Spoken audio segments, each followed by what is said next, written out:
It's a midsize truck that makes doing the other aspects of life easier and more straightforward. It's a complement to your life. It's not something like a Tacoma that's a little bit more of a focal point of your day-to-day lifestyle. This Ridgeline is a little bit more of a, hey, I'll fade into the background.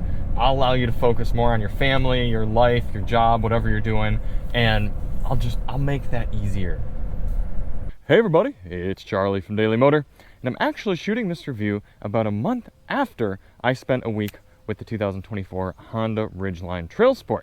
And that's because even though we've been doing thousands of videos now here at Daily Motor, mistakes still happen, and for some reason my camera did not record any of the footage properly. So we are back with a red Honda Ridgeline Trailsport, just like the one we had recently, because I did want to talk about how much I enjoyed my time with the truck and what the Ridgeline means here in 2024 compared to the rest of the midsize truck market, and how the new Ridgeline, this facelifted and refreshed model, compares to some of the older ones, and sort of how the model structure works.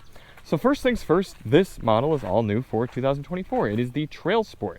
So it gets a little bit of a different suspension than the rest of the Ridgeline models, and we get some slightly meatier all-terrain tires here, some general grabber ATs, kind of a highway-ish all-terrain, maybe even a little more aggressive than a highway all-terrain. It's a pretty good tire. I'm going to drop some off-roading footage that we shot in a separate video later on here. But this one slots in a little bit, not all the way up by the Black Edition, the model that'd be getting you all the features, but if I remember correctly, the Sport, the RTL, then this Trailsport, and then the Black Edition, which is good because for a little while there with this second generation Ridgeline, the trim structure was getting a little convoluted. You kind of had like RTL and RTLE, and then the Black Edition got you kind of the same as the RTLE, but just with appearance bits. So they've simplified things for better or for worse. It does make it a little easier to understand the trim structure and to know what you're getting, but at the same time, some of the what I would borderline call must-have features are locked away in the Black Edition. But for this one, you're getting kind of the stuff you need and not necessarily any of the stuff you don't. So we have a more basic sound system, of which we have a review. So check the link below if you want to see that. And I'm finding a bag in the back of here. What do we think this goes to? A charging cable. Okay, well, somebody left that there. Gives me a very organic time to show you some of the party tricks of the Ridgeline. First of all, you can see some Ridgeline badging that's new for the facelift. But you can pull open the gate that way and then access the under truck bed storage. I'm going to toss that in there, although arguably it might be good to put it in the cab as well. But we see a spare tire, even though it is just a compact spare, you still have it there and it's easy to get to. This has a hole in the bottom, so if you get it wet, you can drain it out, or if you want to use it as a cooler, for example. And yeah, kind of a party piece of the Ridgeline. Now I will say, if you're somebody who owns an earlier, higher trim second generation Ridgeline, you might have the in-bed audio that used the bed as a resonator and made it so you could play music out loud. No longer offered for 2024. Honda probably saw that pretty much nobody was using that functionality, and they've removed it as any sort of option. Ooh, no dampened tailgate. Okay, so that's something that you're getting in a lot of new trucks, kind of a soft open tailgate. Not getting that here in this Trailsport model of the Ridgeline. Coming into the back seat, the Ridgeline, again, is giving you that what you need and not too much else. We do have the ability to fold up in the seats, and Honda says that you can put a full-size mountain bike sideways in here. Did not get a chance to try that out, but I don't know, maybe a 29er might be a little tight, maybe a little bit of a more traditional mountain bike you could.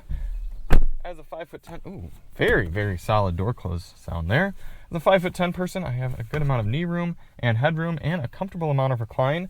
And what I like about this is it's not as tight as something like the new Tacoma. You can actually have these seats in a comfortable position and have room back here for an adult.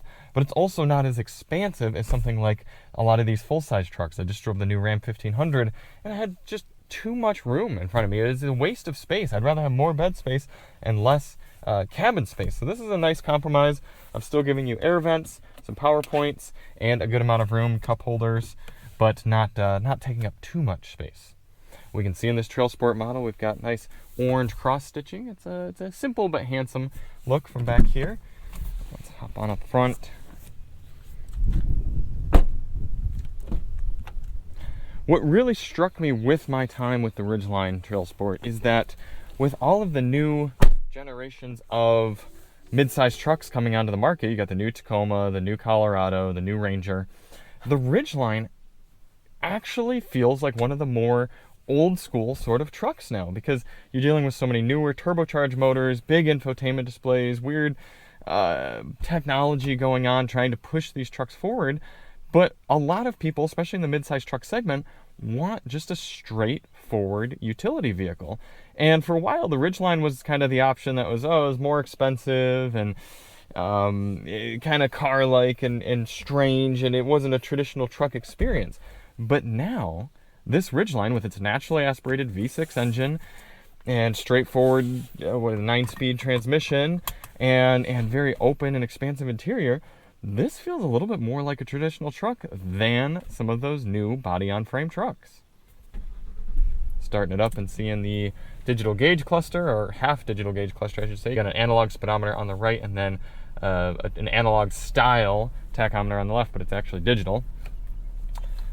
And not only does the Ridgeline feel a little bit more like a traditional truck than some of the newer entrants onto the market, but also it's priced a lot more reasonably than some of the newer trucks. So for a while it was sort of like, oh, you could spend a lot more money and get yourself into a Ridgeline and get this nice refined experience, but a lot of people weren't willing to do that. But now, I don't have the pricing right in front of me on this exact one we're driving, but if I remember correctly, it's something around the low 40s. I will have already shown it in the video, but I'll bring it up again right here. Compared to how much you have to pay for some of these new trucks on the mid-size market, you're getting a lot for your money for this one, and you're getting an experience that is going to be nicer to daily drive than a lot of those newer body-on-frame competitors. This engine certainly doesn't make the power that some of the new turbocharged engines do, even the ones that are smaller, the 4-cylinders, and you do still have to wring it out a bit more and make it work, especially if you're doing some sort of towing or you're driving this thing in the mountains or driving aggressively. You're going to hear the engine more, but I think some people are going to be okay with that. And some people are going to appreciate that you're not having to, again, have a turbocharger spooling and this extra complexity of the engine. This is going to be a well-known and straightforward and well-utilized powertrain across the market, an engine and a transmission that's used in a lot of different products in the Honda portfolio, so parts are going to be readily available and knowledge is going to be there on how to repair a lot of the things that might go wrong. This Trailsport model, as I said, does have a bit of a retuned suspension, so going over this rougher section of pavement, it's soaking up the bumps nicely. But it also adds a little bit to the Trailsport and the Ridgeline's ability to do some off-roading. It's still not going to be as capable as something like a full off-roader body-on-frame traditional truck like the Tacoma or the Colorado, but we did some off-road driving with it, and it managed what a lot of common people are going to do very well.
So your off-road driving experience is a bit enhanced with this Trailsport model. I mean, it's not that the outright capabilities are that much more, but it's just going to make general off-road or dirt road driving a little bit safer, and you're going to be a little bit more capable with this one.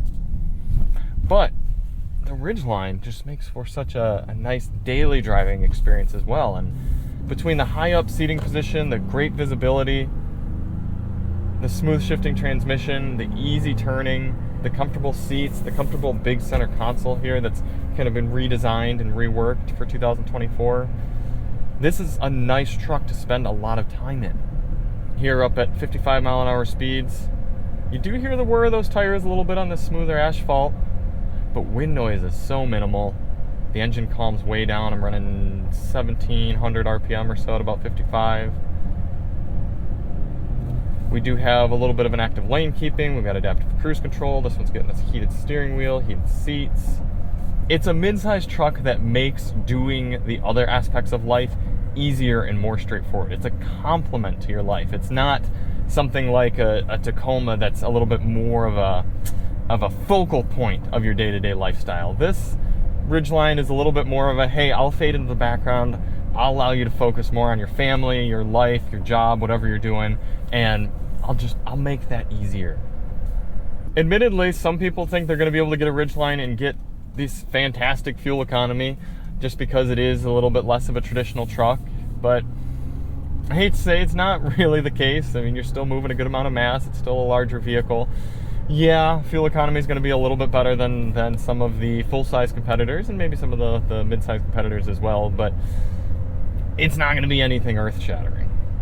Now more than ever, the Ridgeline makes sense, especially in this mid-size truck marketplace. It's not going to do everything really well, and you are going to have to step up to that Black Edition if you want a semi-decent sound system.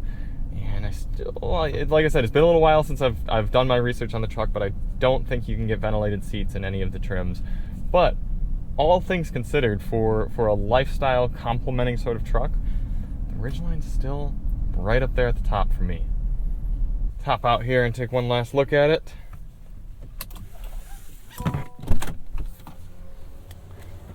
Ooh, so it's just a perfect height getting in and out of. You just kind of nicely step down on the ground. Absolutely a truck that I would consider in the future. So thank you all so much for watching. If you do want to see more on the Ridgeline, like I said, check the link below. We've got sound system testing, fuel economy testing. We've done towing with the pre-facelift model. Definitely one we like. And we'll see you on the next one. I'm Charlie from Daily Motor, and as always, drive on.